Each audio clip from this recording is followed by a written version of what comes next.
एक सन्यासी अपने सन्यास सिद्धि के लिए 12 साल बाद अपने घर पे जाता है भिक्षा मांगने।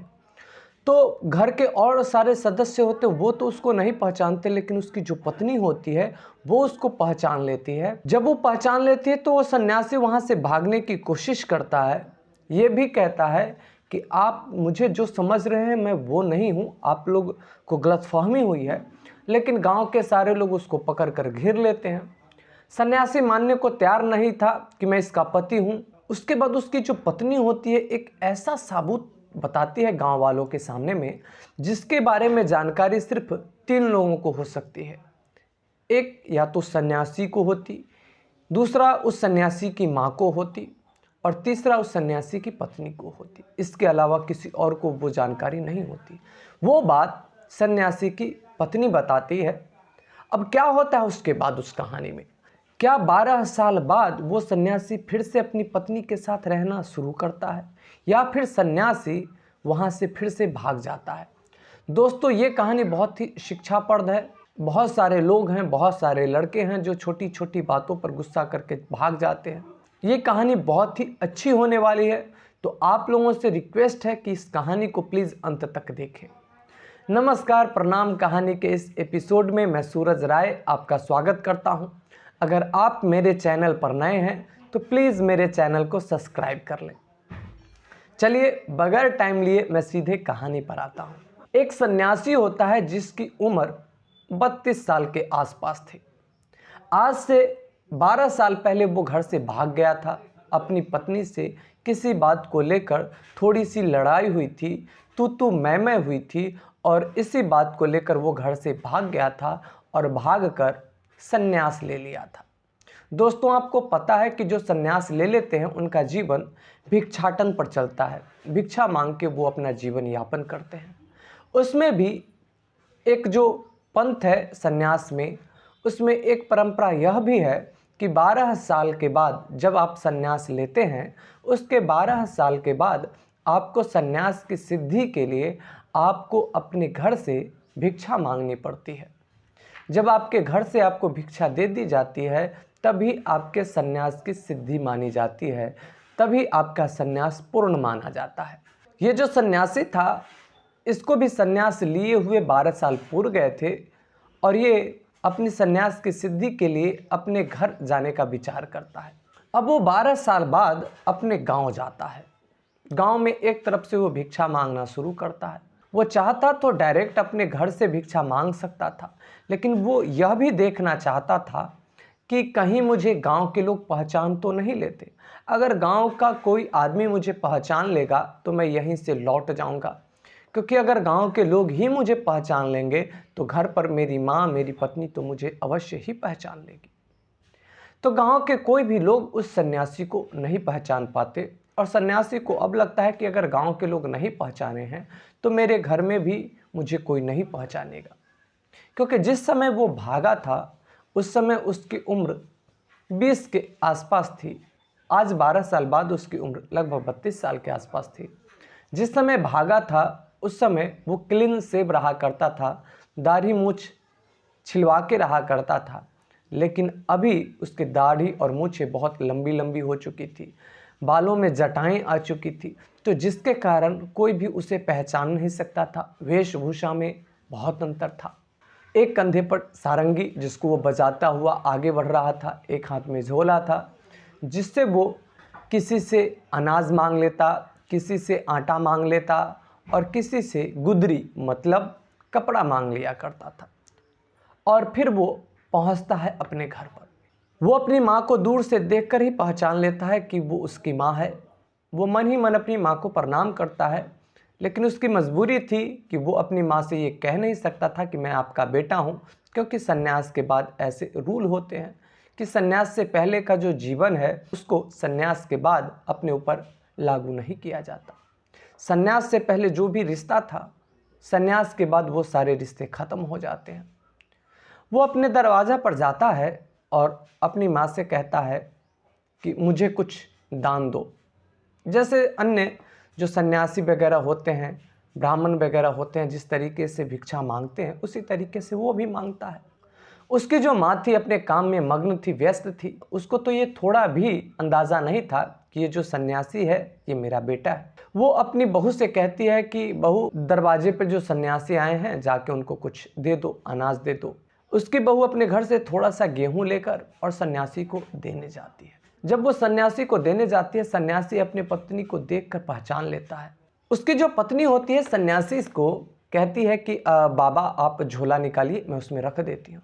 इसी बीच में सन्यासी जब कुछ बोलता है, उसकी आवाज़ सुनते ही वो औरत, मतलब वो जो औरत जो अभी अनाज लेकर आई थी, कांप उठती है, क्योंकि ये आवाज़ तो उसकी पति की थी। उसके बाद वो एकदम से स्थिर हो जाती है और उस सन्यासी को गौर से देखती है। जब वो गौर से देखती है तो पहचान लेती है कि ये सन्यासी उसका पति है। और उसके बाद वो उस सन्यासी को बहुत ज़ोर से पकड़ लेती है और ज़ोर से चिल्लाना शुरू करती है कि माँ जी जल्दी आओ, माँ जी जल्दी आओ, माँ जी जल्दी आओ। जो सास थी बाहर काम कर रही थी, उसको लगता है कि बहू को क्या हो गया, इतनी ज़ोर की आवाज़ क्यों दे रही है। वो भी घबरा गई और घबरा कर दौड़ी दौड़ी जब पास आई, पूछती है बहू क्या हुआ। तो उसकी बहू कहती है कि माँ जी ये जो सन्यासी हैं ये आपका बेटा है। जब माँ गौर से देखती है तो वो भी पहचान लेती है कि हाँ ये तो मेरा बेटा है। बहू जो थी सन्यासी से लिपटकर बहुत रो रही थी और सन्यासी उसको अपने से दूर करने की कोशिश कर रहा था। सन्यासी की जो माँ थी वो अपने बेटे का पैर पकड़ रखी थी। ये खबर पूरे गांव में आग की तरफ फैल गई। जहां जिसने सुना वो सारे लोग भागे उस घर की तरफ, उस औरत के घर की तरफ। वहां पर बहुत भीड़ इकट्ठा हो गया। यहाँ पर जो सन्यासी की पत्नी थी, मतलब यहाँ पर जो पत्नी थी, उसके आंखों से आंसू थमने के नाम नहीं ले रहे थे। वो अपने पति का पैर पकड़ के रो रही थी, चिल्ला रही थी, कह रही थी कि मुझे माफ़ कर दीजिए। जिस झगड़ा के कारण आप मुझे छोड़कर चले गए, आपने सोचा उसके बाद मेरी ज़िंदगी में कितने दुख आए, मैंने कैसे जीवन काटा होगा। खैर जो भी हुआ, लेकिन मुझे आप माफ़ कर दीजिए, आप मुझे छोड़कर मत जाइए। वो सन्यासी था, वो कह रहा था कि आप लोगों को कोई बहुत बड़ी गलतफहमी हुई है। जो आप मुझे समझ रहे हो मैं वो नहीं हूँ, मैं एक सन्यासी हूँ। मैं इस गांव को आज से पहले कभी न देखा है न जाना है। इस गांव से मेरा कोई संबंध नहीं है इससे पहले। वो सन्यासी वास्तव में झूठ नहीं बोल रहा था, क्योंकि सन्यास लेने के बाद जो भी पुराना रिश्ता होता है उसको ख़त्म माना जाता है। माँ जो थी उसको तो ऐसा लग रहा था जैसे कि उसको दूसरा जन्म मिल गया हो, क्योंकि जब ये सन्यासी छोड़कर भागा था उसी साल उस सन्यासी की शादी हुई थी। वो अपनी नई नवेली दुल्हन को छोड़कर भागा था, बस एक छोटी सी बात को लेकर। एक छोटी सी बात थी जिसको लेकर पति पत्नी में अनबन शुरू हुई थी और वो सन्यासी घर छोड़कर भाग गया था। न तो माँ को और न ही पत्नी को ये उम्मीद थी कि कभी ये वापस आएंगे। भले ही उम्मीद नहीं रही हो पत्नी को, लेकिन पत्नी ने अपने मांग के सिंदूर को लगाना छोड़ा नहीं था। कई सारे लोग थे जो उसकी पत्नी से कहते थे कि देखो उसको गए हुए इतने साल हो गए, अगर उसको लौट कर आना होता तो वो आ गया होता, अगर वो जिंदा होता तो वास्तव में आ गया होता। ऐसा करो कि तुम दूसरी शादी कर लो, तुम अभी जवान हो, तुम्हारा जीवन कैसे कटेगा। तो ये जो बहू थी, मतलब उस सन्यासी की पत्नी थी, वो सबसे यही कहती कि मेरे नसीब में जो था वो मुझे मिला। मेरे नसीब में इतना दिन ही मेरे पति का सुख लिखा हुआ था, उतना ही सुख मुझे मिला। एक तो मैं अलग जा नहीं सकती क्योंकि मेरे मन में किसी और के प्रति किसी भी तरीके का कोई भाव नहीं है, और दूसरी बात कि जो मेरे नसीब में मुझे मिलना है, अलग भी जाऊंगी मुझे वही मिलेगा। जब से वो लड़का, मतलब वो सन्यासी घर से गया था, तब से अपने सास के साथ वो बहू रह रही थी। सन्यासी के जाने के बाद वो अपनी सास की कदर अपने बेटे से ज़्यादा करती थी।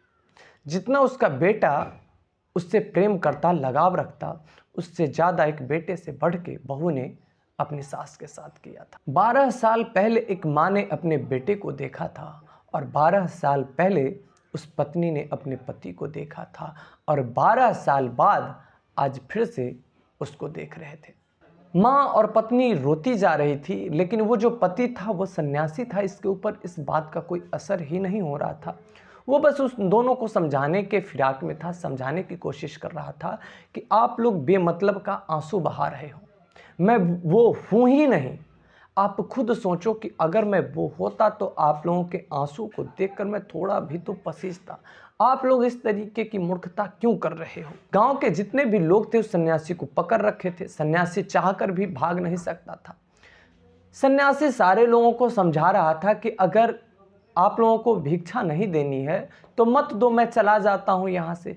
इस तरीके का बखेड़ा खड़ा करने की कोई ज़रूरत ही नहीं है। न तो मैं इनका बेटा हूं, न तो मैं उसका पति हूं।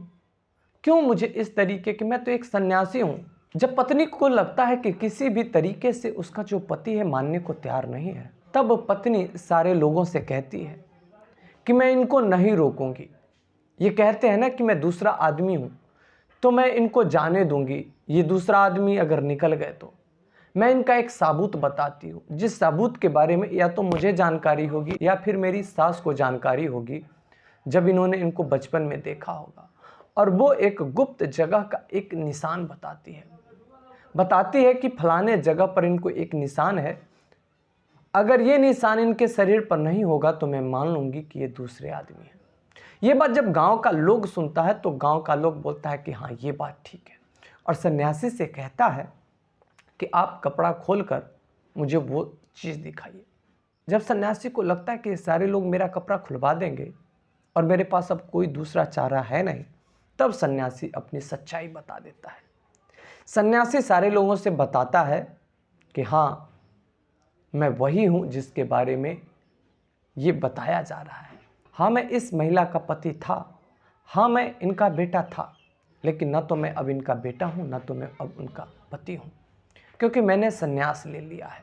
मेरा अब इनसे कोई संबंध नहीं है। ये बात जब उसकी माँ सुनती है तो उसका कलेजा फटने लगता है। वो दहाड़े मार के रोना शुरू कर देती है। बहू अपनी सास को शांत कराती है, कहती है कि माँ आप धीरज धरिए, आपका बेटा यहाँ से नहीं जा पाएगा। चाहे मुझे कुछ भी करना पड़े, मैं आपके बेटे को, मैं अपने पति को यहाँ से लौटकर जाने नहीं दूंगी। आप बस थोड़ा हौसला रखिए। माँ कुछ देर में शांत होती है और फिर माँ अपने बेटे से कहती है कि हाय रे कसाई, मैंने तुम्हें 9 महीने तक अपने पेट में रखा। कितना दर्द झेला होगा, क्या तुम्हें इस बात का अंदाज़ा है? जब माँ किसी बच्चे को जन्म देती है उसको कितनी पीड़ा होती है, इस बात का अंदाज़ा है तुम्हें? मैंने तुम्हें दूध पिलाया, क्या उस दूध का तुमने थोड़ा भी लाज रखी? मैंने तुम्हें पोस पाल कर जवान किया, मैंने तुम्हें कोख में रखा, दूध पिलाया, जवान कर दिया, और जब एक माँ को एक बेटे की ज़रूरत होती है उसके बुढ़ापे में, तब तू छोड़ के चला गया। कैसा कसाई है रे तू? तूने क्या दूध का फर्ज निभाया? क्या तूने दूध का कर्ज उतारा? तुमसे अच्छी तो ये मेरी बहू निकली, तुमसे बढ़कर तो इसने मुझे प्यार दिया। अगर ये नहीं रहती तो आज मैं जिंदा नहीं रहती। कितना निष्ठुर निकल गया रे तू। मेरे लिए जो तुम्हारा कर्तव्य था वो तो तुमने नहीं ही निभाया, लेकिन साथ में जिस लड़की का तुमने हाथ पकड़ के लाया, उस लड़की को भी जीवन के मझधार में अकेला छोड़कर भाग गया।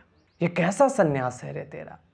माँ ये कहती जा रही थी और माँ के आंसू रुक नहीं रहे थे, और इधर जो बेटा था इसके ऊपर कोई फर्क ही नहीं पड़ रहा था। माँ फिर कहती है कि अगर बेटा तुम जैसा होता हो, कि भगवान न करे कि किसी को तुम जैसा बेटा मिले। ये सब सुनने के बाद उसका जो बेटा होता है वो अपनी माँ से कहता है कि माँ मैं भगवान को पाने के लिए ही चला हूँ, मैं अपना कल्याण करने के लिए चला हूँ, तो तुम मेरी राह में बाधा क्यों बनती हो?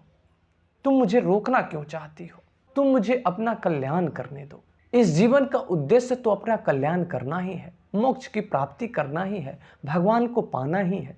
इन रिश्ते नातों में क्या रखा है? माँ तुम्हें क्या नहीं पता कि जिस कुल में एक संत पैदा होता है उस कुल की 21 पीढ़ियां तर जाती है, उस कुल की 21 पीढ़ियों का कल्याण हो जाता है। तब माँ कहती है बेटा तुमसे तो 2 पीढ़ियां नहीं तारी गई और तुम 21 पीढ़ी का कल्याण करने चले हो। तुमसे तो तुम्हारी माँ का कल्याण नहीं हो पाया, तुमसे तो तुम्हारे पत्नी का कल्याण नहीं हो पाया, और तुम चले हो 21 पीढ़ी का कल्याण करने। अरे आग लगे ऐसे कल्याण में जिसमें वर्तमान और भविष्य को ताक पर रख दिया जाता हो, वर्तमान और भविष्य को आग लगा दिया जाता हो और सिर्फ भूत को संवारने में लगे हो। ये बात सुनकर वो जो सन्यासी था निरुत्तर हो जाता है। सन्यासी के पास तो कोई उत्तर ही नहीं होता। सन्यासी को लगने लगा था कि मैं तर्क की कसौटी पर जीत नहीं सकता।